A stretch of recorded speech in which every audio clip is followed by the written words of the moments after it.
du coup, on veut consommer de l'information intelligemment. Comment faire? Déjà, il faut comprendre que ça, je vais repasser dessus par la suite.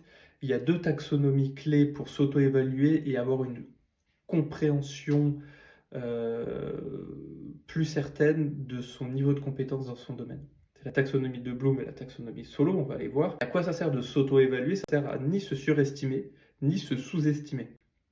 C'est important parce que quand on aborde un sujet en entrepreneuriat, il y a des niveaux de pensée qui sont insuffisants pour faire de l'argent. Et du coup, si on n'est pas au niveau les plus hauts, qui dégagent du revenu, donc vous allez le voir juste après, mais typiquement, c'est évaluer une situation, créer des méthodologies, donc ça, c'est ce qui rapporte de l'argent. Bon, mon dollar n'est pas très beau, mais vous comprenez. Au moins, s'auto-évaluer correctement vous permet, un, d'en prendre connaissance, et deux, d'évaluer l'effort à faire de construire un plan d'apprentissage pour atteindre ce niveau et faire des dollars.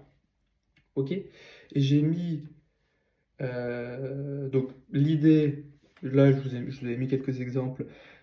Pour faire croître le business, c'est d'avoir une compétence travailler en profondeur, donc d'être capable de s'en saisir comme je dis, c'est-à-dire s'attribuer son propre point de vue sur le sujet, le regarder sous plusieurs angles, en connaître le matériau, la couleur, le poids. Si vous voulez être expert en profondeur, il faut rendre tangible votre compétence même si elle est immatérielle. Parce qu'en fait, vous le voyez là, il a un tas de solutions gagnantes. En fait, il joue avec une seule pièce de son arsenal de compétences entrepreneuriales.